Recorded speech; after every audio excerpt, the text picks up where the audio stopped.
Rompiballe! Dopo lo specialone torniamo alle solite molestie. Bentornati a tutti. Puntata ormai diciamo estiva del Rompiballe, siamo arrivati. Fa un caldo da squagliarsi e meno male. Possiamo finalmente goderci insomma, una cosa chiamata estate, ma con tutti i problemi e con tutte le rogne che noi cari del Rompiballe amiamo tanto sfruculiare.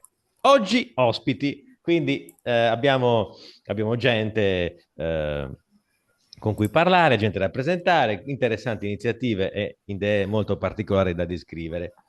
Ma passo subito intanto a dare il bentornato al direttore Simone Spiga che non ce la fa, non può fare a meno di stare qua, deve stare sempre qua. Quindi, direttore, Buongiorno Emanuele, buongiorno a tutti. è una Eccoci. droga, la droga della polemica. E poi gli ospiti che sono qui con noi oggi, ovvero Federico Federico Torello, Torello.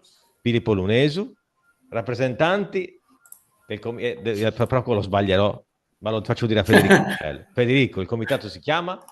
Allora, il Comitato Sardo di Pressione alle Banche Armate. Appunto, quindi era molto lungo, cioè, un numero talmente lungo che fa impressione sulla pronuncia di tutto, quindi le banche cominciano a scappare. Descriviamo subito insomma, l'entità e la nascita, insomma, le circostanze della nascita e le attività di questo comitato, caro Federico. A te la parola. Allora, tengo a precisare che io sono arrivato per ultimo in questo gruppo di lavoro e comunque il comitato si è diciamo, formato grazie al Movimento Novio Sardegna, di cui fanno parte Filippo Lunesu, Carlo Belisai e altri aderenti.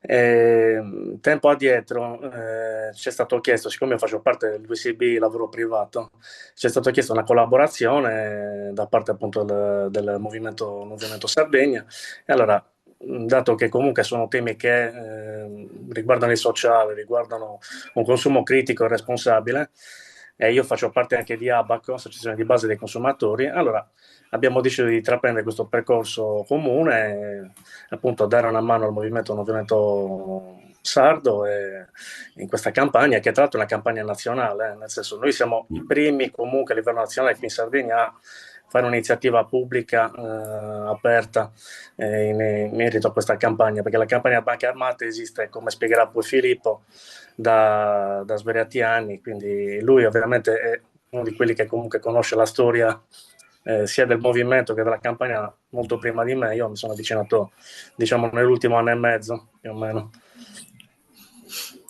Va bene, Filippo vuole aggiungere qualcosa? Filippo vuole dare diciamo, un'altra parte della storia? Prego. Sì, diciamo che la storia per quanto riguarda noi inizia quando il movimento non violento, il centro territoriale sardo, ha deciso di aderire alla campagna nazionale. La campagna era stata lanciata nel 2000 da tre riviste.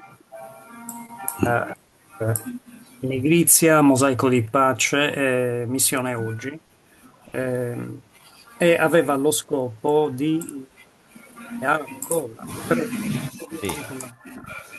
primo è quello di informare e sensibilizzare la popolazione, i cittadini, sul ruolo che le banche svolgono all'interno del comparto industriale militare bellico. In sostanza, quelle che noi definiamo banche armate sono le banche che finanziano la produzione e l'esportazione delle armi. Eh, Questo è il primo obiettivo della campagna. Il secondo obiettivo è quello di fare pressione sul Parlamento, sul governo, sulle forze politiche perché rispettino e attuino la legge 185 del 90, che dico sinteticamente è una legge estremamente importante dal punto di vista della democrazia, perché per la prima volta, dopo decenni di lotte della società civile, si è passati da quella che era la legislazione precedente. Qualcuno c'ha che musica in disanulla- sottofondo, scusate se vi interrompo, ma sta arrivando un sottofondo di musica classica che adesso qualcuno può No, non lo so. Ah, Ok, Vai, ora vai, vai. non si sente più, prego. Ci siamo? Sì, Ci prego. Sì, siamo? Sì. Perfetto. Allora, dicevo, cosa c'era prima della legge 185 del 1990? C'era il decreto, il regio decreto firmato da Benito Mussolini che sostanzialmente imponeva il segreto di Stato su tutto ciò che riguardava le armi. Nel 1990, dopo una lunga campagna di pressione della società civile, si è arrivati a questa legge che regolamenta l'importazione, l'esportazione e il transito dei materiali di armamento e che vincola il governo tutti gli anni a relazionare su questa materia al Parlamento. Attraverso questa legge il Parlamento e quindi la società civile può avere informazioni e quindi controllare quello che succede nel settore. Aggiungo un'altra cosa. Questa legge è stata negli anni attaccata, si è cercato di oscurarne delle parti e attualmente il governo Meloni sta cercando di svuotarla totalmente di significato. La modifica alla legge è già passata al Senato e attualmente in discussione alla Camera. Fortunatamente la pressione della società civile sta rallentando i lavori, ma l'intenzione del governo è quella di mantenere la legge ma senza più nessun significato, vale a dire che non avremo più informazioni su quello che è il ruolo delle banche, su dove vanno le armi italiane. Ricordiamo che l'Italia è al sesto posto come paese esportatore di armi nel mondo, al sesto posto nel mondo. Le nostre armi attualmente vanno nelle guerre aperte, non mi riferisco solo all'Ucraina, ma armi italiane vanno ad esempio all'esercito israeliano, vanno in scenari di guerra o a paesi che violano apertamente i diritti umani. Ricordo che l'articolo primo della legge 185, dopo aver richiamato l'articolo 11 della Costituzione, quindi sull'Italia che rifiuta la guerra, assolutamente, dice che lo Stato italiano si impegna a non inviare armi a paesi in guerra o che violano i diritti umani. Questo è il punto centrale. Bene. Un Filippo, altro, prego. per quanto riguarda la campagna, dicevo, quindi questi sono i primi due obiettivi. Il terzo, che è quello centrale della campagna, è quello di far sì che la popolazione faccia pressione direttamente sulle banche. E questo, come diceva prima Federico, è un'azione, come dire, non solo un'azione civile, ma un'azione di consumo critico. Cioè io scrivo alla mia banca, ho il conto corrente lì, usano i miei soldi e chiedo, va bene, ma con quale etica? Avete movimentazioni? Siete coinvolti con le fabbriche di armi? Queste armi vanno a paesi in guerra, vanno a paesi che violano i diritti umani. Eh, queste cose le chiediamo appunto come cittadini e come consumatori e la banca ovviamente ci deve rispondere. Quello che vogliamo dalle banche è che per quanto riguarda questa materia che normalmente è estremamente oscura, eh, sia trasparente, che tutto quanto sia trasparente, sia dichiarato, che il cittadino possa sapere esattamente che cosa le banche fanno dei nostri soldi. Questa come prima introduzione, Va insomma. bene.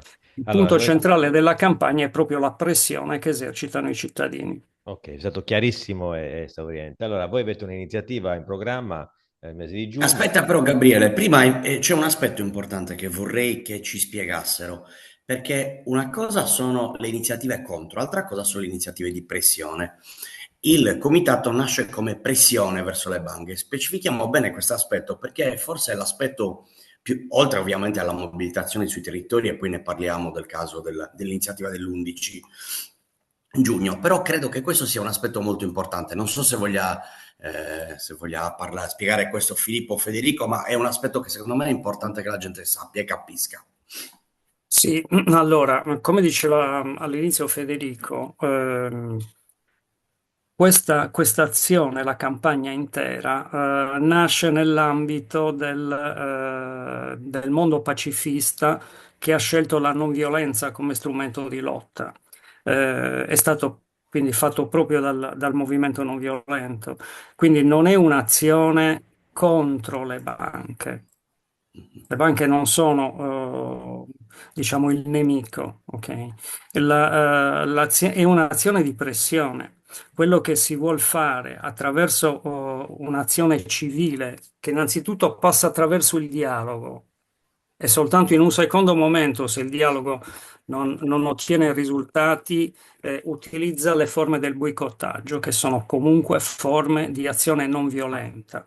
La pressione avviene quindi nel caso della nostra campagna, che come diceva Federico prima è una campagna organizzata, strutturata e coordinata.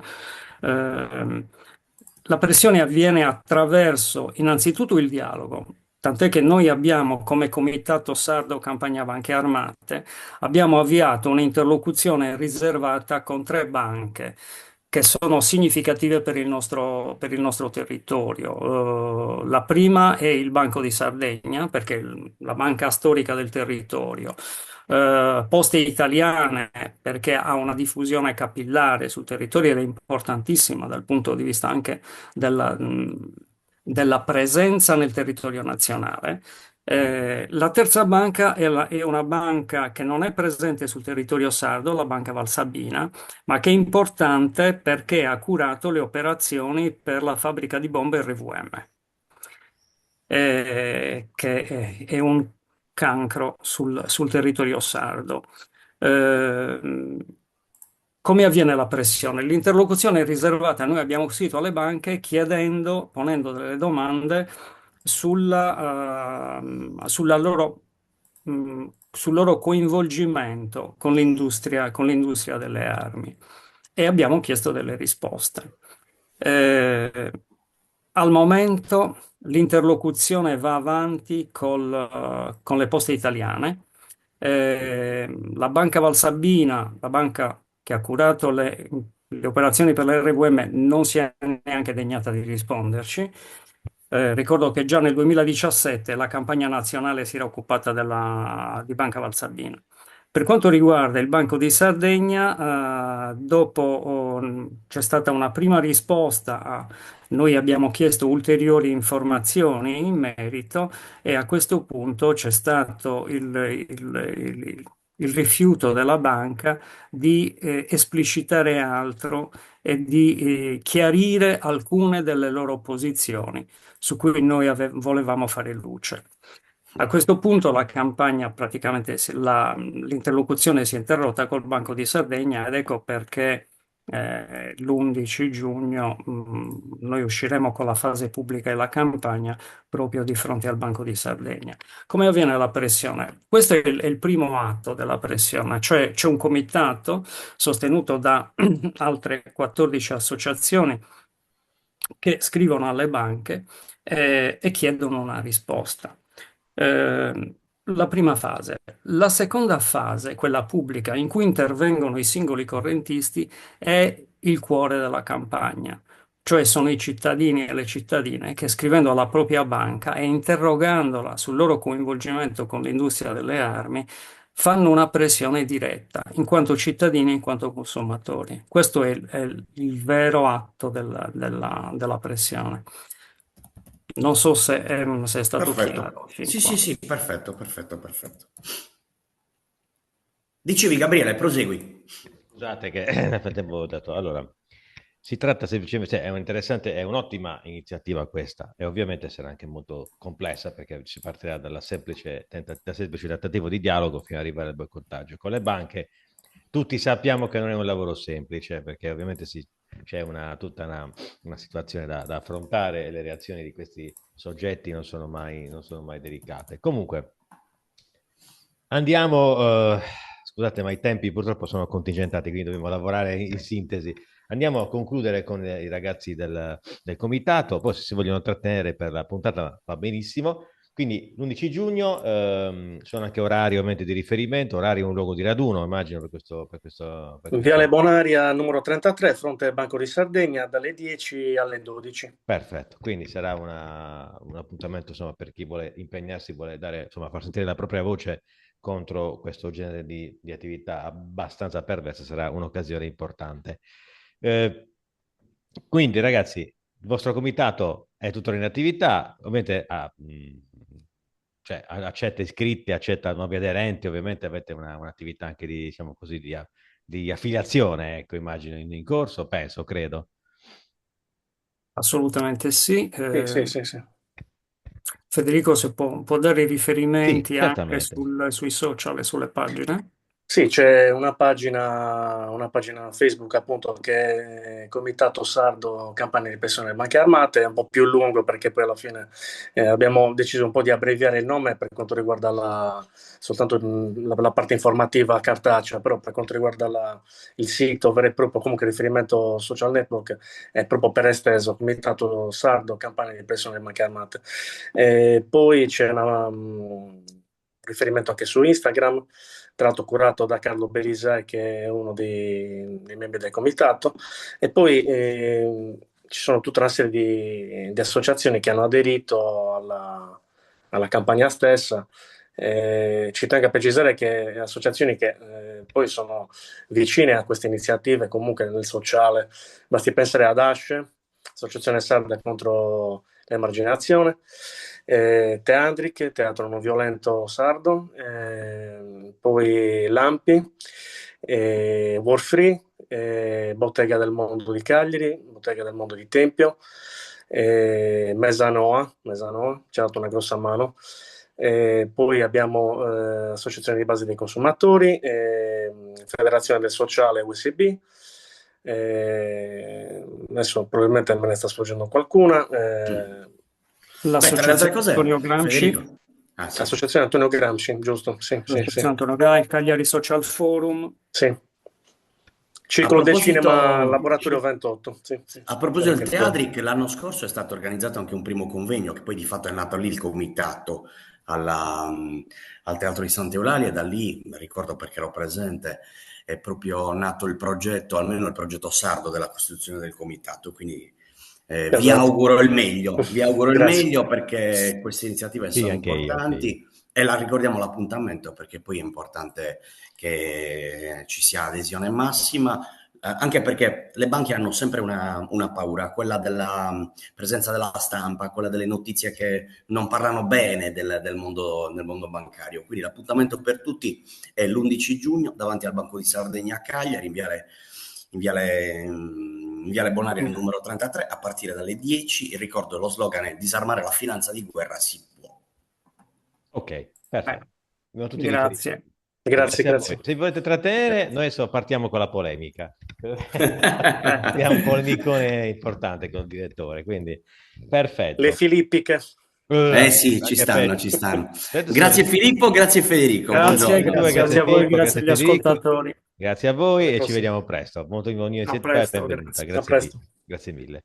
Ringraziamo il comitato, ringraziamo i ragazzi che sono venuti qua a farci compagnia e dare insomma, notizie delle loro iniziative e delle loro battaglie nobilissime e andiamo con la Gabriele, polemica. fammi Sì, dire due cose, perché facci che poi due voglio cose. collegare questa questione. Colleghi, Proprio in colleghi. queste ore c'è una battaglia fortissima da parte dei portuali di Marsiglia, i quali sono riusciti a bloccare l'arrivo di una nave, nave container piena di armi destinata a Israele, e nelle prossime ore la mobilitazione proseguirà anche a Genova, perché questa nave dovrebbe attraccare al porto di Genova si ipotizza tra stasera e domani. Certo. E i comitati dei portuali che aderiscono all'USB, l'Unione Sindacale di Base e tante altre realtà si stanno mobilitando e hanno annunciato giornate di mobilitazione tra oggi e domani, che insomma sono molto, molto, molto forti e molto importanti. Con Report Sardegna 24 stiamo seguendo la vicenda con molta attenzione perché comunque diciamo che i comitati dei portuali di Genova li abbiamo sempre seguiti con molta attenzione. Si chiama Collettivo Autonomo Lavoratori Portuali ed è una realtà molto forte, molto radicata. da anni sono in prima linea contro le navi che portano armi in giro per il pianeta, e hanno annunciato, giusto per dare un po' di dettagli, questa sera, cioè venerdì 6 alle 18, quindi fra un'oretta circa, una conferenza stampa per annunciare proprio le prossime iniziative, e saranno davanti ai cancelli del porto domani mattina, sabato 7, alle 8 del mattino, per protestare. E poi hanno già annunciato l'adesione allo sciopero nazionale programmato per il 20 di giugno al sciopero nazionale dell'USB e di altre sigle sindacali di base. Giusto per aprire Sì, e sì. argomentare anche questo, che comunque rientra sempre nel tema ed è collegato al tema delle armi che, insomma, che noi portiamo, esportiamo in giro per il pianeta. Parlando di esportazione di democrazia, uccidiamo milioni di civili tra Iraq, Libia, Siria, e Condivido, facciamo le peggior cose noi occidentali nel silenzio del condivido. mondo. Bisogna tenere sempre, come diceva giustamente il direttore, bisogna tenere l'attenzione alta su queste iniziative, assolutamente supportare il più possibile. Va bene, ora posso iniziare la polemica. Vai, polemica. Finalmente. Oh, allora, inizio subito con una bella polemica col direttore che mi farà sponda, perché in questi giorni siamo stati molto in contatto per commentare gli ultimi avvenimenti, diciamo, di politica internazionale. Io Sì. lì sono saltato letteralmente sulla sedia, mi sono girati a elica e non ve lo dico neanche quanto. Avete rotto i coglioni. Non mi riferisco agli ospiti, Su. no, non agli ospiti né al direttore, ci mancherebbe altro, tutte personcine Ah, nobilissime. vabbè, io posso anche rompere un pochettino, non è un No, ma noi siamo in problema. rompiballe, ma veramente hanno rotto i Ah, coglioni e questa sì. volta non mi trattengo, non ce la faccio più. Infondere il panico nelle persone è un'azione, secondo me, esecrabile, orribile, e poi soprattutto a farlo per fini di propaganda o per acchiappare like o visualizzazioni. Mi riferisco, e il direttore lo sa bene, agli ultimi avvenimenti sul fronte ucraino in questi giorni, ok? Avete avuto notizie del famoso attacco con i droni fatto dagli ucraini nei confronti delle basi aeree della deterrenza nucleare russa, le basi aeree strategiche dove erano parcheggiati bombardieri strategici, eccetera, eccetera. Un casino, hanno fatto proclami da terza guerra mondiale, crisi di missili di Cuba, cose di questo tipo. Sembrava che dovesse scoppiare l'inferno atomico da un giorno all'altro, poi che si è scoperto che hanno danneggiato 6 velivoli, scusate, 6 aerei. 6 aerei. Beh, aspetta, la stampa occidentale continua a parlare di 40 aerei distrutti, E quella ovviamente russa, perché no, fanno... colpiti, non distrutti, perché conferme di distruzione Lo non ne so, lo hanno. so. E lì il discorso, lì hanno cominciato a girarmi le palle, perché sinceramente hanno iniziato a fare proclami allucinanti. Potrei fare i nomi, ma i nomi li potete tranquillamente trovare su internet se scorrete un attimino i post dei vari social di qualche giorno fa. Forse avete, cioè, allora, forse avete capito a chi mi riferisco. Forse fare i nomi non è il massimo, però il direttore mi dirà se sto sbagliando oppure no, ma forse non dovrei fare i nomi, non faccio i nomi, va, facciamo per una No, questione lasciamo perdere, i nomi non servono, per una basta questione capire di la stile, situazione. preferisco non fare i nomi, però Allora, avrò il farò dei problema di riferimenti. fondo è uno, che sia la Sì, stampa cosiddetta ufficiale che la stampa del cosiddetto, chiamiamolo dissenso, che i vari blogger e tutto quello che gira intorno, tutti hanno un interesse che è quello di fare like, e di conseguenza si alzano spesso e volentieri polveroni sul quasi nulla, per intenderci. E questo è stato il caso. Da una parte l'hanno, ovviamente, la stampa ufficiale l'ha definito il più grande attacco studiato a tavolino da parte degli ucraini, evidente, con i servizi segreti occidentali che erano coinvolti a pieno, principalmente la Gran Bretagna, e che hanno fatto un'azione che, voglio dire, rientra in quella strategia terroristica che utilizza il regime ucraino. E questo è chiaro. Dall'altra parte la stampa cosiddetta e il mondo del dissenso, che l'hanno sparata alta. Putin adesso può bombardare tutto e tutti. Insomma, ovviamente stiamo parlando di un livello di disinformazione di esatto, altissimo livello. esattamente. Ovviamente poi la reazione c'è stata ed è avvenuta questa notte, perché la Russia ha attaccato nella notte con oltre 400 droni e una quarantina di missili delle strutture. Ricordiamo, ecco, questo è importante evidenziarlo. La Russia, quando attacca comunque, non dico che sia bello, non dico che sia positivo, attacca strutture militari di interesse strategico militare. Ricordiamo che l'Ucraina ha, non più tardi di 2 giorni fa, tentato di distruggere il ponte che collega la Crimea ai territori ucraini. Ricordiamo che la Crimea è un territorio già da 9 anni sotto il controllo della Federazione Russa, dove c'è una maggioranza russofona e dove l'Ucraina in questi 9-10 anni, da quando c'è stato il colpo di Stato nel 2014, hanno fatto di tutto per isolare la Crimea, togliendo l'acqua, distruggendo le dighe che servivano per irrigare i territori e dare da bere alle popolazioni russofone della Crimea. Quindi voglio dire, anche questa è una impostazione che dobbiamo iniziare a sradicare in qualche modo, perché da una parte c'è un regime ucraino che non è di certo un regime democratico, dall'altra parte c'è ovviamente quello che sappiamo, la Russia di Putin, ma non è che gli uni sono belli e gli altri sono brutti. È una guerra sporca, è una brutta guerra, e questa è la situazione. Beh, su questo siamo d'accordissimo, non dobbiamo dare patenti di eticità alla guerra o ai contendenti, ci mancherebbe altro. Semplicemente stiamo raccontando il livello di distorsione dell'informazione, certo. assolutamente, che c'è stata in questi giorni da parte di diversi soggetti che poi si accreditano come personaggi di riferimento del mondo del dissenso, quindi che in teoria possono spostare sì opinioni, che in un caso specifico anche voti, perché si parla anche di esponenti di un partito politico, non dico quale. Uno che Certo. parla di l'attacco che potrebbe essere la Pearl Harbor e i russi, senza neanche un minimo di riferimento, almeno a presso il libro di storia, e guardare esattamente cosa è stato Pearl Harbor e quali sono le circostanze. Quindi certo. già lì sparando a un altro che dice chiaramente che questa è la peggiore provocazione da parte dell'Ucraina, dai tempi della crisi di missili di Cuba. Andate a vedervi il post, vi assicuro che veramente c'è da mettersi le mani nei capelli per chi ce li ha, veramente una cosa incredibile. E poi dopo, salvo poi qualche giorno dopo sgonfiare tutto quanto dicendo però poi i bombardieri sono stati solo danneggiati, non sono stati distrutti, non sono tanti quanti sembrava, ma 2 secondi per prendere e guardare i siti di informazioni militari su Telegram, non te li sei presi invece di spararle così alte? Perché da subito i canali, diciamo così, militari, quelli internazionali, quelli legati più o meno a alcune fonti di intelligence, anche russe, hanno dichiarato che i bombardieri danneggiati erano 6, 3 dei quali aerei del 1955, nel senso bombardieri risalenti a quel periodo. Quindi non la punta di lancia della deterrenza nucleare russa sicuramente, perché se fossi Putin non sarei così scemo da mettere dei bombardieri o delle deterrenze nucleari così importanti all'aperto, in un aeroporto che magari è perfettamente raggiungibile da un drone o cose di questo tipo. Così scemo non sono. Quindi il discorso è purtroppo quello: diffidate sempre, cercatevi le informazioni, fate diciamo, una ricerca. Se potete usare un po' l'inglese, usate l'inglese per capire come stanno veramente le cose. Fate indagini, non fidatevi neanche della controinformazione, perché è molto, molto rischioso. Si corre il rischio di incappare in false informazioni, in sparate propagandistiche, in sparate per avere attenzione, like e iscritti, e poi si rischia di avere una visione distorta delle cose. Cercate in autonomia. Se proprio non È bravo, il mio rompiballe, l'altro pezzo del mio rompiballe. Esattamente. Invece, visto che ci siamo, sì, i tempi sono stretti, direttore. Sì, abbiamo lo so. 10. DL sicurezza, veloce, sì, veloce. Perfetto. Allora, questo è il governo più repressivo che abbiamo avuto nella storia democratica.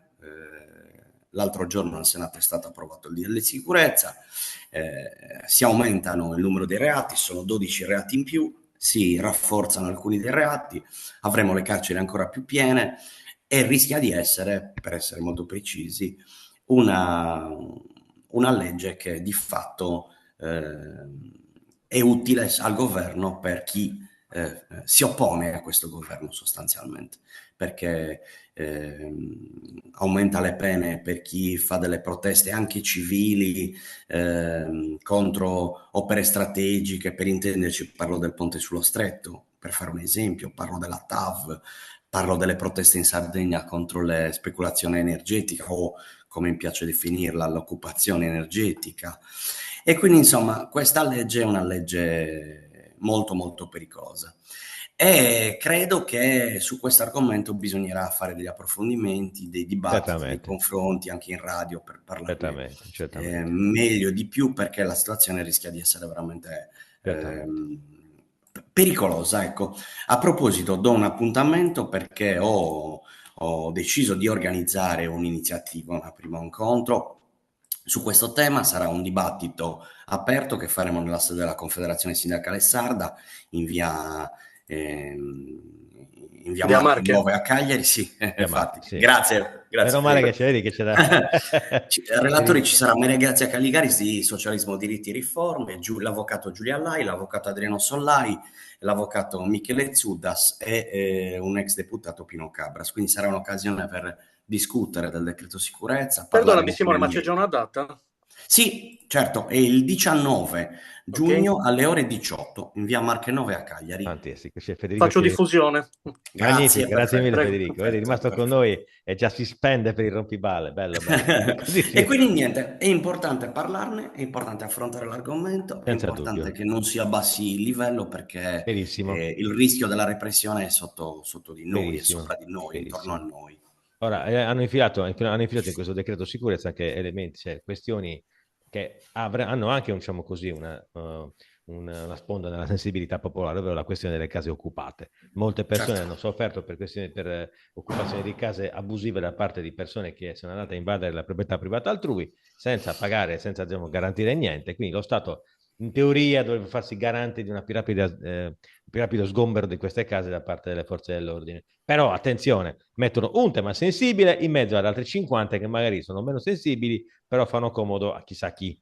Quindi è il classico modo di fare le leggi un po' all'italiana, no? Infilano un provvedimento, in mezzo a un provvedimento che magari potrà avere un minimo di, diciamo così, di riscontro nella sensibilità popolare, in un provvedimento dove ci sono altre porcate. O poi andrebbe analizzato anche quello, perché il tema delle occupazioni è un tema molto più articolato di quello che ci raccontano. Assolutamente, certamente. Anche perché io parto da un concetto: se, faccio l'esempio pratico in Sardegna, se Aria ha decine e decine di case non consegnate a delle famiglie e che sono chiuse da anni, io ritengo opportuno che una famiglia che dorme in auto possa anche ritenere verissimo, occupato. siamo d'accordissimo. Discutiamo, ecco. Ma assolutamente, ma non stiamo sindacando il diritto all'abitazione delle persone, ci mancherebbe altro. Stiamo esaminando un problema che riguarda molti privati che magari hanno casa di proprietà o magari hanno delle case che vengono occupate, e quello magari andrebbe anche regolamentazione adeguata, perché magari una persona che ha una casa di proprietà, magari se la vede occupata,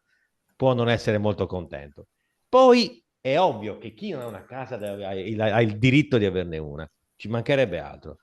Ognuno di noi ha il diritto di avere un tetto sotto la testa, ricco o povero che sia. Questo è un altro discorso, è dignitoso. Bene, mi fai spostare? Quanti minuti abbiamo? 2, 1, 3, 4? 5 minuti scarsi, un po' di allora, spettacoli. fammi fare una polemica e poi gli spettacoli. Una polemica velocissima, proprio di 30 secondi. Una cosettina così. Oggi abbiamo saputo che la nuova direttrice dell'ufficio stampa della RAI a livello nazionale è incoronata Boccia.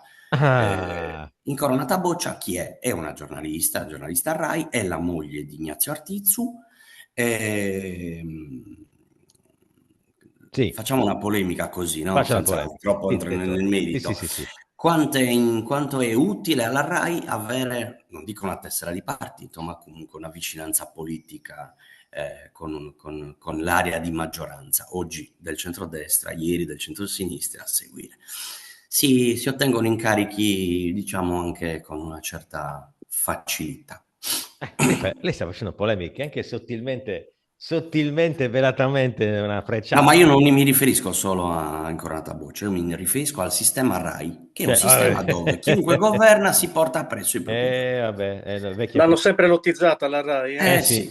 Vecchio com'è? Vecchio. Comunque è bello, perché Ropipalle oggi somiglia molto a Tribuna del Cagliari, perché che interviene. Fra poco, se continua così, facciamo anche questo, sapete? Non ve la scampate, sai, che finisce male qua. Comunque. Vabbè. Andiamo ad Atenica. Scusami, ad Atenica, parliamo di musica, eventi e musica, Ateneica, visto che ci siamo. Che inizio da Ateneica, perché si conclude Ateneica domani, il 7 giugno. Questa sera sarà una serata di musica per i giovani, che roba che io non conosco neanche, musica, trap, queste cose qua.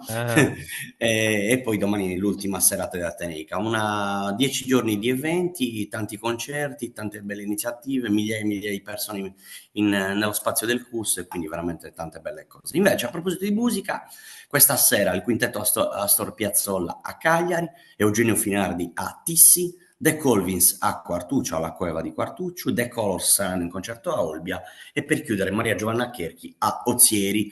Domani tanti eventi in tutta la Sardegna. Inizio con Albano a Carbonia, sempre a Carbonia ci sarà anche Emischilla, quindi Albano sarà in piazza in centro e Emischilla sarà allo stadio. Alex Britti a Porto Torres, Panchi Alma a Sesto, in Modena City Rambers a Villanova Tulo, ci sarà un festival metal a San Roque, lo Shark Metal Fest con i Cripple Bastard, famosa band grindcore che sarà, come ho detto, a San Roque, Paolo Nois a Orotelli e Maria Giovanna Cherchi a Villanova Monteleone. Poi proseguiamo con la tournée sarda 3 giorni a Cagliari di Arturo Bracchetti, l'8, il 9 e il 10, il 9 giugno Ivana Spagna sarà in concerto a Suelli e poi ricordo l'appuntamento di sabato prossimo con gli Europe a Cagliari alla fiera, evento comunque molto molto importante a livello veramente a livello di grande musica. In più ci sarà la PFM in concerto a Semini, Marco Ligabue a Flumini Maggiore e Finardi a Trinità da Gultu. Per non andare oltre il 14 giugno, poi del resto ne parliamo certamente. Benissimo. Detto questo, grazie ancora, direttore, la polemica, Federico Torelli che ci ha fatto compagnia per il comitato. Che mi dona... Grazie a voi. Sì, ha partecipato alla manifestazione dell'11 giugno, partecipate all'evento, adunanza. Ricordiamo, sì, ecco, ricorda, mobilitazione. 11 giugno a partire dalle ore 9 in Viale Bonaria a Cagliari. Sotto ore 10, ore 10. Ore 10, scusami, ore 10. L'11, sì, giusto, l'11 giugno. Comitato Sardo, Pressione, Banche Armate. Sotto il Banco di Sardegna facciamo un po' di pressione per far sì che il Banco di Sardegna ci faccia sapere quanti soldi utilizza nel mondo dell'industria delle armi. Certamente. Quindi grazie mille al comitato, a Federico Torre che l'ha presentato con Filippo Lunesu, grazie al direttore Simone Spiga, grazie a me che ho fatto polemica tantissimo. Alla prossima puntata, Rompiballe più che mai. Ciao a tutti. Ciao. Ciao.